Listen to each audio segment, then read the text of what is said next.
Recently मेरे दादाजी मुझसे बोले, बेटा हमारी जिंदगी का सबसे बेस्ट समय हमारा बचपन होता है। ये बोलकर वो अपने डायपर में हगने लगे। तो मैंने इस बात पे थोड़ा गौर किया और मुझे पता चला कि यस, बचपन सच में बहुत रैंडम होता है। बचपन में एक बार साइकिल की चेन चढ़ाते समय मेरा हाथ आ गया, तो मैं भाग के अपने अपाहिज दोस्त को भी ले आया कि उसके भी हाथ आ जाए। बचपन में मुझे मेरी दादी का चरित्र सही नहीं लगता था, क्योंकि वो मुझे डेली नया तारा दिखा के बोलती थी वो तुम्हारे दादाजी है। बचपन में मैं थोड़ा भोला भी था, ऐसे फालतू किसी को उंगली नहीं करता था, वरना फिर मैं 9 तक ही गिन पाता था। एक तो तब कोई भी आके गिनती पूछ लेता था, और उंगली करते समय गिनना कितना मुश्किल होता है पता है। बचपन में मैं और मेरा भाई हमेशा WWE देख के लड़ते थे, क्योंकि माँ बाप की चाहते लड़ने लायक थी नहीं। एक तो मेरा छोटा भाई बचपन में बहुत शांत स्वभाव का था, बेचारा स्कूल में भी सीनियर से बुली होता था। हाँ, वो सीनियर मैं ही होता था। एक बार मुझसे बोलता, भैया डॉक्टर बनना मेरा सपना है। तो मैंने उसे नीट की बुक्स ला दी, तो अब वो उसका पूरा सपना बन गया। अब वो डॉक्टर गेम में भी बीमारी बनता है, और बवासीर पीछे होती है। चिंटू बुक्स नहीं पढ़ रहा है तू? एक बार बेचारा बिस्तर पे गिर के रोने लग गया, तो सब बोलने लग गए कुछ नहीं हुआ, चींटी मर गई, चींटी मर गई। मैं यहाँ सोच रहा हूँ फिर अभी तक हम चींटियों वाले बिस्तर पे क्यों सो रहे थे? हाँ, घर में सबकी पीठ पे ददोड़े हो रखे हैं। हाँ, ये नहीं गिरता तो हमें तो पता ही नहीं चलता बिस्तर पे चींटियां हैं। हम तो सोए जा रहे हैं चींटियों वाले बिस्तर पे। और स्कूल में जब भी ये छोटे भाई पैंट में हक देते हैं, तो बड़े भाई को क्यों बुलाया जाता है? पता है कितनी घनघोर बेइज्जती होती है पूरी क्लास के सामने, और बुलाते भी इतने सस्पेंस है, वो देख के बड़े भाई का हगना निकल जाता है। ऐसे 2 छोटे बच्चे स्लो मोशन में भाग के आ रहे हैं। हाँ, वो उनकी नॉर्मल स्पीड है।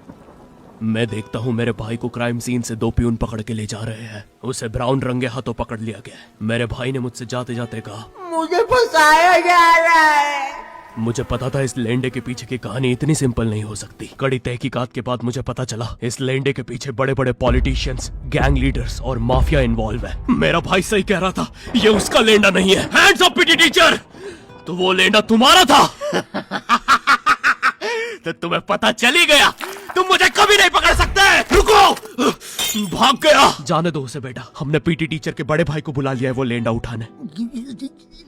लेंडा आपकी नजदीकी सिनेमा घरों में पड़ा होगा तो देख के पैर रखना। ये चैनल पे जितने भी अजीब और गरीब चीजें तुम देखते हो, ये मैं और मेरे भाई की लाइफ में हमेशा होती रहती है, और इसलिए हमने ये चैनल नॉट योर टाइप बनाया था। मेरे भाई ने कहा तू बोल और मैं एनिमेशन करता हूँ, और लो बन गया नॉट योर टाइप। आपके अरे अभी भी लेंडा लगा हुआ है। बचपन में बोले जाता था कि तुम जितने दांत तकिए के नीचे रखोगे तुम्हें उतने ही रुपये मिलेंगे। तो मैंने दादी की 32 रख दी, तो मुझे 32 रुपए मिले। वो 32 7,000 की थी। जो पिटा हूं ना मैं घर पे, साली स्कैमर दांतों वाली परी, चांदी का दांत ले जाके 1 रुपया देती है। दांतों से याद है, बचपन में सब सूखा बॉर्नविटा खाते हैं क्योंकि दांत दूध के होते हैं। ठीक है, ये वाला जोक हटा दूंगा। बचपन में मुझे चुड़ैलों से बहुत डर लगता था। एक बार मुझे चुड़ैल के पैर के निशान दिखे तो मैं उल्टा भागा, पर फिर मैं चुड़ैल के ही घर में आ गया। हाँ, मैं पट्टी में भूल गया था उसके पैर उल्टे होते हैं, तो फिर मैंने सोचा इसका पीछे से सर फोड़ देता हूँ। सर फोड़ने गया तो वो उसका मुंह निकला। फिर से भूल गया कि साली चुड़ैलों के बाल भी मुंह पे होते हैं। आदमी को पता चले तो चले कैसे। जब मैं छोटा था नींद में बिस्तर भी बहुत गीला करता था। मेरी मम्मी हमेशा गुस्सा करती थी कि सोने से पहले सुसु किया कर। अब उन्हें कैसे बताऊं, फिर गीले बिस्तर में मुझे नींद नहीं आती। बचपन में मुझे गुस्सा भी बहुत आता था, तो मेरी मम्मी ने मुझे एक रेड स्टोन की अंगूठी पहना दी, और सरप्राइजिंगली उससे मेरा गुस्सा इतनी जल्दी उतरने लग गया, क्योंकि अब मैं जब अंगूठी पहन के लोगों को पीटता था तो गुस्सा इतनी जल्दी शांत होता था। वैसे ये अंगूठी मुझे एक बाबा जी के आश्रम से मिली थी। जब मैं वो आश्रम में गया था, वहाँ एक बहुत ही हॉट सी बंदी मुझे देख के बार बार स्माइल करे जा रही थी, तो मैंने भी मौके पे चौका मारा और जल्दी से अपना नंबर पेपर पे लिख के उसकी तरफ फेंक दिया। वो बंदी ने भी बड़े प्यार से मेरा नंबर उठाया और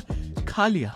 अरे भाई, उसको भूत लगे, वो तब से सबको स्माइल दे रही है। हम भी सुबह से नंबर फेंक रहे हैं, अभी तक 2 किलो पेपर खा गई है। हाँ, अब तुम्हें भी ऐसे रैंडम भूतों या स्ट्रेंजर्स पास नंबर ना फेंकना पड़े प्यार के लिए, इसलिए आओ हैपन पे चले।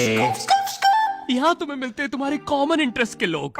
मुझे बॉर्नविटा बहुत पसंद है। मुझे भी रोहित। आओ मन बुद्धि हैंडशेक करते हैं। हैपन पे मिलती है आपको उन लोगों की प्रोफाइल्स जिनके साथ आप पाथ क्रॉस करते हैं। यहाँ तुम अपने एरिया के लोगों की प्रोफाइल्स भी देख सकते हो। यही नहीं, जो लोग तुम्हारे फेवरेट स्पॉट पे जा चुके हैं, यहाँ तुम्हें उनकी प्रोफाइल्स भी मिलती है। तो अभी जाकर अपना नेक्स्ट क्रश स्पॉट करो अपने ही मन पसंदीदा स्पॉट पे। तो अभी जाकर डाउनलोड करो, लिंक डिस्क्रिप्शन में। Thank you happen.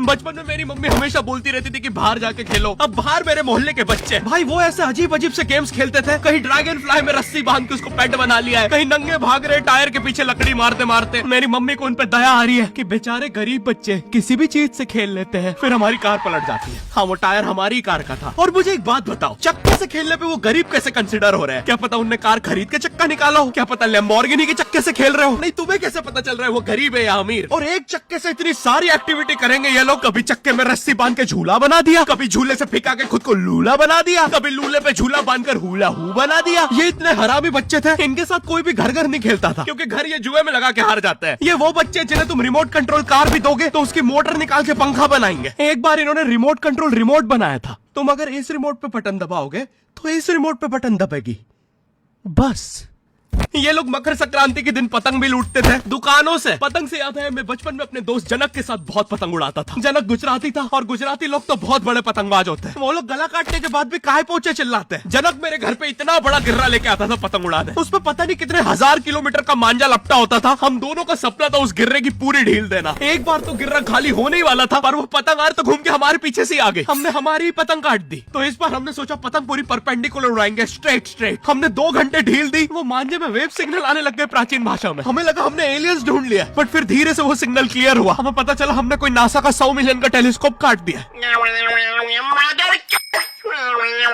पतंग नीचे ले, टेलीस्कोप काट दिया।